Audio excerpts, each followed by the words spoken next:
This is about blood doping. Okay? Do we understand how much money is to be made by winning Tour de France?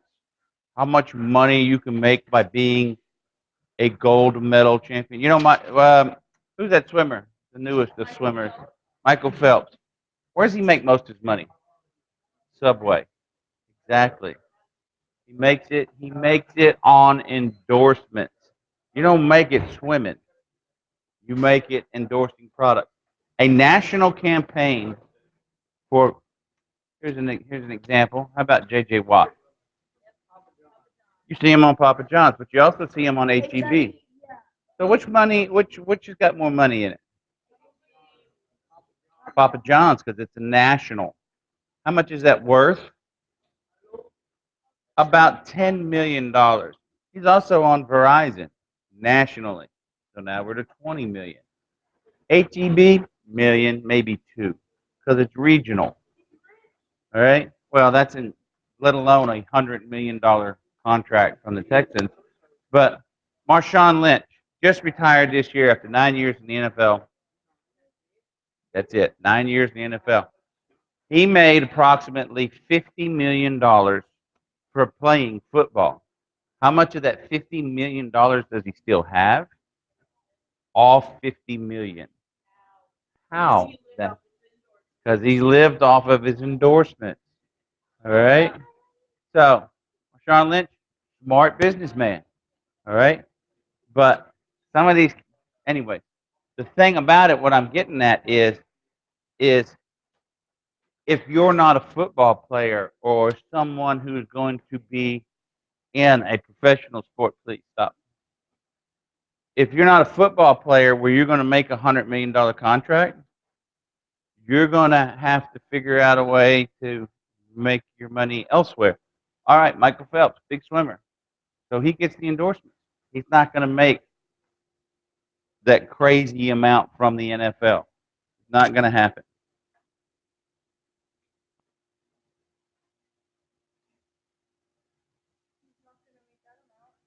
So you've got to be the best. How are you going to be the best?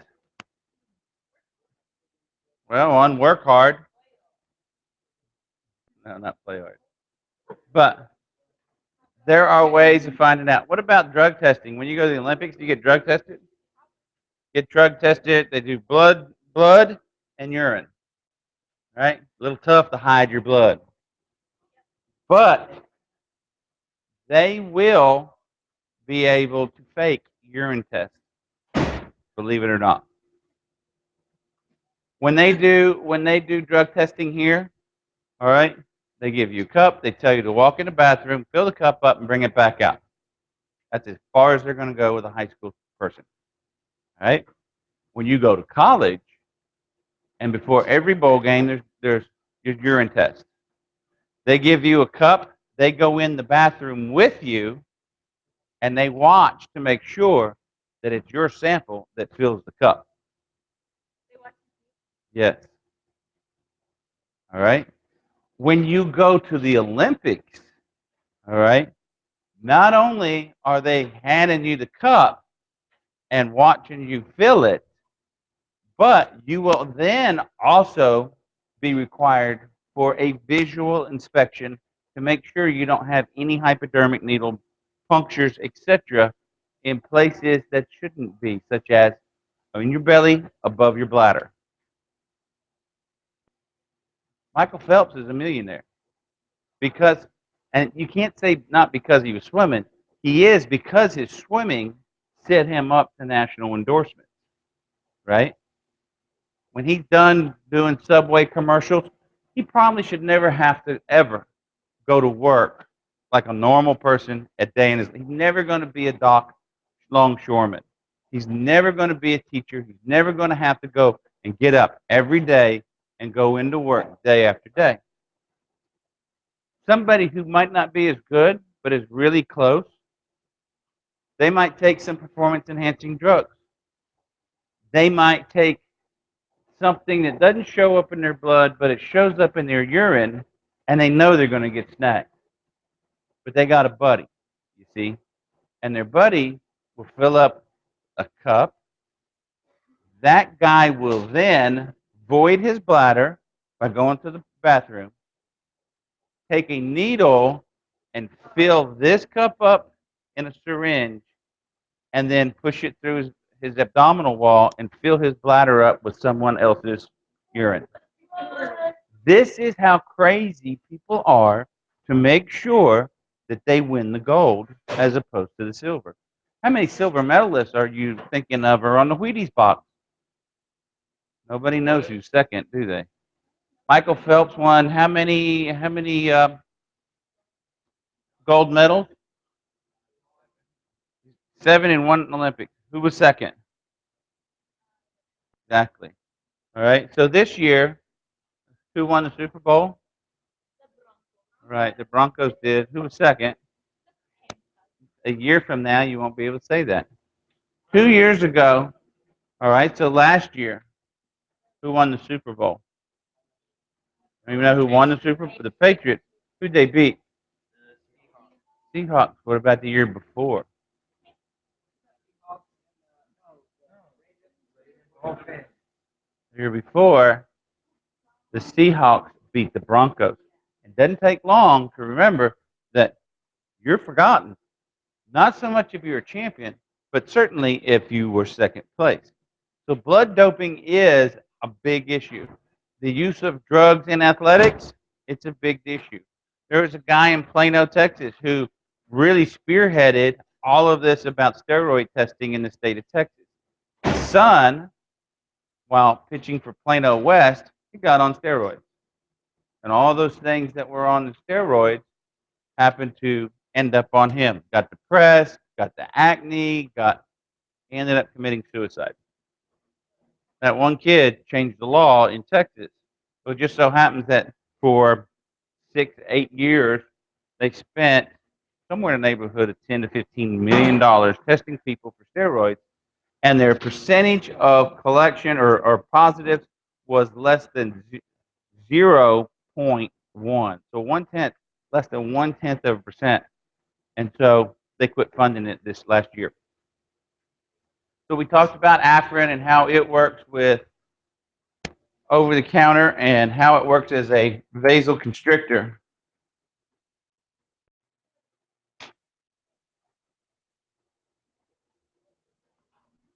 But we also have to worry about blood doping. There's another one that's out there, HGH. What's that? HGH. And actually, we've actually had an athlete here at Magnolia West who was on HGH. Right? And the reason why is because it was prescribed. Now, if it's not prescribed, obviously you got a problem because HGH is human growth hormone. Yeah, to make you stronger, taller, faster, better. Sounds like the $6 Million Man intro. All right? But blood doping, you take your blood out, and when you're, so anybody here ever given blood? All right? You can give blood probably once every 2 months or so. You go ahead, you give blood. What's in the blood? Red blood cells. What do red blood cells do? They carry something, carry oxygen. What do your cells need when you're doing it, and especially in an endurance sport? You need oxygen. They're just striving. They're dying for oxygen. Give me some more O2. So if I've got more red blood cells, the theory is I have more oxygen. All right? So it works. You go up to a high altitude place, you go work out, and then you pull out a pint of blood. Keep working out, you pull out another pint of blood. Now when it's right before race time, you put that blood back in. Now I got 2 extra pints. I got a quart more blood than somebody else of red blood cells. Yeah. Yes, they do it. And now I think they're getting to a point to where they can actually do that. So you're actually going to take your own blood out and then put your own blood back in. Huh? Well, you'll have to have a needle. So you increase the number of red blood cells so it can improve your endurance. All right? Can be deadly. You get a blood overload. All right, think about this. You got a pipe that's this big. You ever seen a fire hose? The coupling on it is like that big, right? The coupling to your house is not this big. But let's say we just cut that off and we put a big one on it, but everything in the house is this big, and now you got this much.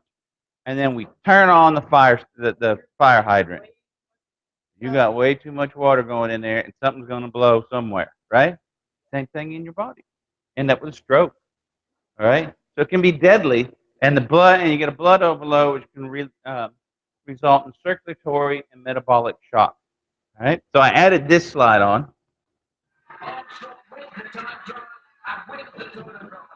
In professional sports, the stakes are high. Athletes want to win. You versus the thought, you versus the other competitors. You against yourself.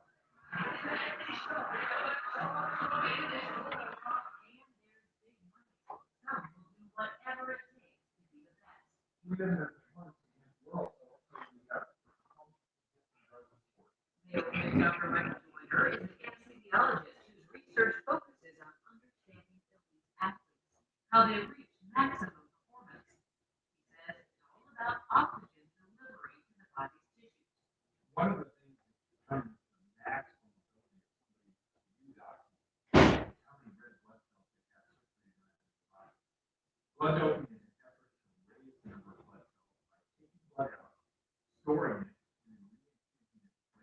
red blood cells carry oxygen to the body's tissues. When stored blood is returned to the body, there's a sudden boost to red blood cells. Those cells carry higher than normal amounts of oxygen to muscles, enhancing performance. The other thing boost the body's an injection of EPO stimulates your bone marrow to make more red blood cells, boosting levels of oxygen into your muscles and boosting performance. The body's own factory to make red cells gets cranked up. Both techniques are not just for athletic enhancement; they're also needed in the medical world. EPO is used to help keep up red blood counts, such as for people on dialysis, and removing blood to put back later is common during surgery. Still, blood doping for performance enhancement is illegal in the sports world, and Dr. Joyner suspects that as long as the stakes are high, some athletes will be tempted to dope. I think the athletes will pay for Mayo Clinic News Network, a lot of these people have been being caught, have been doing admissions, and always point the finger at Lance Armstrong. The tough thing is that he's been subject to the same testing that they have, and they're telling us that he's using the same kind of drug, but he has not been caught. There's a reason for that. To me, that's saying that yeah, either he's using something or that they're not using or not using. And on the other hand, I also say that he is at an advantage in that if you look at when he started to progress and become a really great cyclist, was after he had his testicular cancer and his treatment. What happened in that treatment? He was completely broken down. And then he had the ability to then rebuild himself in a certain kind of way. Most of us, no matter how much we want to train, would be able to break ourselves down the way that cancer can break you down and then build yourself back up in the way that you want to do. So he had that advantage, and I think that is what you're seeing played out in that he had a sickness and he took advantage of that, because most of us when we're sick don't think, oh, after this I'm going to go back and start training. When you do it, blood doping, you do training at high altitude or at high oxygen concentration, and then take your blood out at that time. The blood is then filled with a higher concentration of oxygen. You store that blood until when you're training at another lower oxygen level, and then you transfuse that blood and replace that blood that has all this oxygen that allows you to perform and fatigue a lot less quickly. Or you can take blood out of the body when you've been injected with an artificial hormone that produces a lot more red blood cells. The red blood cells are the cells that help you to carry oxygen. when you put that back into your body, then you're able to carry more oxygen than the average person artificially. All right, so drug testing in athletics, you see it from everywhere now. You see it from high schools all the way through the pros. And is it a good thing? I think if it's done correctly, it is a good thing, especially in high school, all right? Because it gives the opportunity for the athlete to say no to drugs. I'm in athletics. I'm not going to start smoking. All right. I'm in athletics. I'm not taking that. The thing about it though is that it can also be bad because you have false positives. Somebody takes Sudafed. It's not in this great big book as far as what's legal and not. You got to be aware of what will pop you for a false positive. Sudafed. So at high school, you need parent permission. Urine test is the most frequently used because it's cheapest. All right? Give the athlete a reason to say no. And no matter what test, some athletes will do what they want to anyhow. Had a kid at one time when we first started doing drug testing 20-something years ago, he quit playing football so he can keep smoking pot. That was his choice. He knew, hey, I'm going to get popped on this. Heck with football. I'd rather do this. You'll find that out.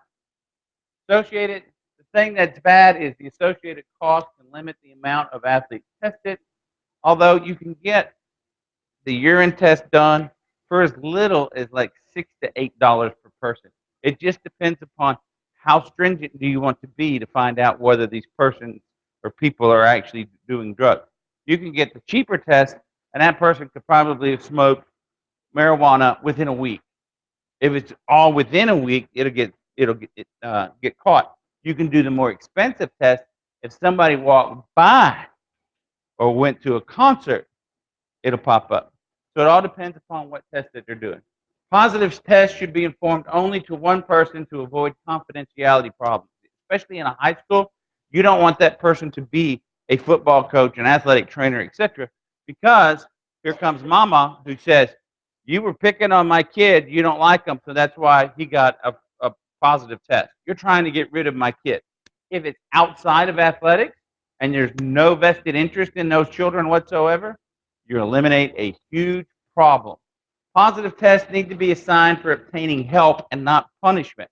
If someone tests positive in a high school, in my opinion, they should not be taken out of athletics the first time.